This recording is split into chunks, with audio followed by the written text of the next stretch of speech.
इस बेलपत्री के बीच वाले पत्ते पर पीला चंदन लगा लेना। कितना लगाना है? बीच वाला जो पत्ता है उस पर पीला चंदन। जब आपको लगे कि मेरा जीवन बहुत कष्टमय है, अब ये रोग, अब ये कष्ट दूर ही नहीं हो रहा, अब ये आए दिन तकलीफ पर तकलीफ बढ़ती जा रही है, आए दिन रोग बीमारी, पैसा घर में बच नहीं रहा, बहुत कष्टमय जीवन है, इसमें लगाओ पीला चंदन बेलपत्री की बीज पत्ती पर।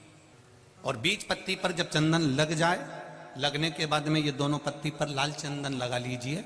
इन दोनों पत्ती के बीच में जो डंडी का भाग होता है, आपको कहा था, आपको स्मरण में होगा शायद, हमने जब बेलपत्री की महत्वता बताई थी तो उस बेलपत्री की महत्वता में कहा था ब्रह्मा विष्णु महेश ये तीन हैं, बोला था।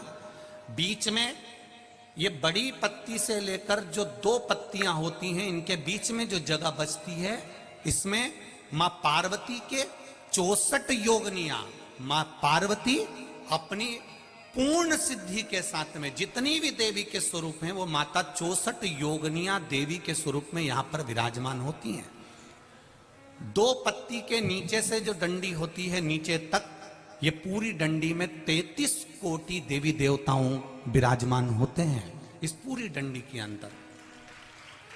तो ये बीच वाली पत्ती है, ये जो बीच वाली पत्ती का जो भाग होता है, इस पत्ती के भाग में शहद का प्रयोग कर कर, यहां पीला चंदन, लाल चंदन, शहद का प्रयोग कर कर, इसी तरह से पकड़कर ये बेलपत्री की जो डंडी है वो अशुक सुंदरी पर जब आप समर्पित करें तो जहां से जल बहता है उस ओर पर इस पत्ती को चढ़ाकर केवल आपके हृदय की बात कहकर देव अधिदेव महादेव से कोई भी शिव जी का मंत्र, पंचाक्षर नमः शिवाय, षडाक्षर ओम नमः शिवाय, श्री शिवाय नमस्तुभ्यम, या महामृत्युंजय मंत्र, जो शिव का मंत्र हो आपके पास में, उसको बोलते हुए देवाधिदेव महादेव को धीरे धीरे जल की धार चढ़ाना प्रारंभ करो।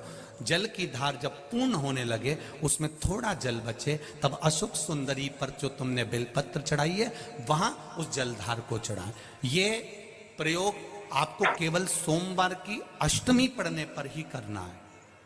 कौन से दिन करेंगे? जम के बोलिए जरा।